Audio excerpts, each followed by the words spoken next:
Hey everyone, how's it going? It's me, Brandon, back again with another episode of What Am I Playing? Today we're going to be talking about the Injustice games, Injustice Gods Among Us and Injustice 2.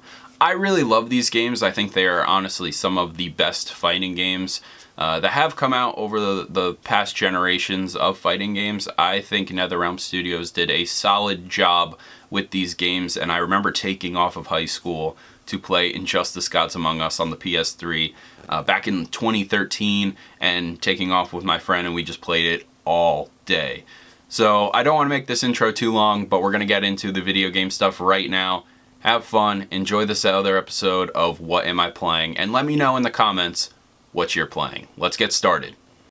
We're starting with Injustice Gods Among Us. This is one of the most fun and well-made fighting games I've played within the last few generations of fighting games.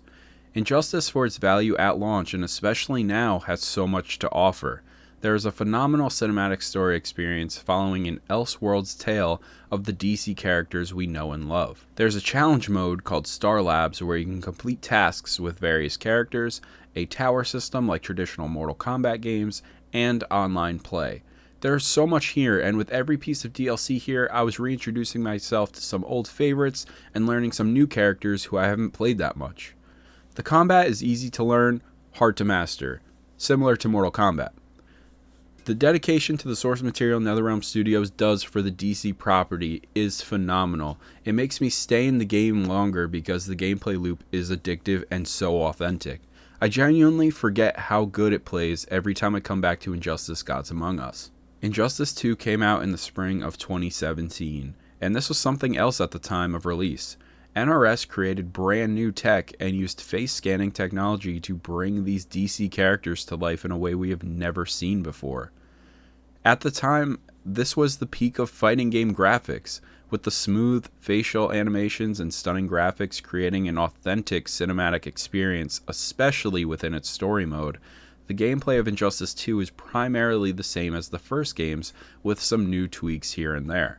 However, the gear system is the most significant difference in Injustice 2 compared to the first. The gear system allows the player to unlock mother boxes, a form of loot boxes containing various gear levels for each fighter.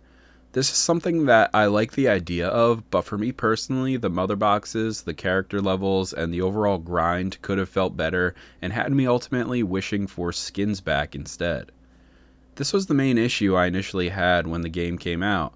It made me put the game down for a while. After a bunch of years, this year I picked it back up and I finished the story mode and sunk a whole bunch of hours into it. Do I like the gear system in this now? No, not really, but it is a delightful game to play from a gameplay standpoint. Injustice 2 also added the multiverse, a concept retaken from Mortal Kombat X in a way of living towers.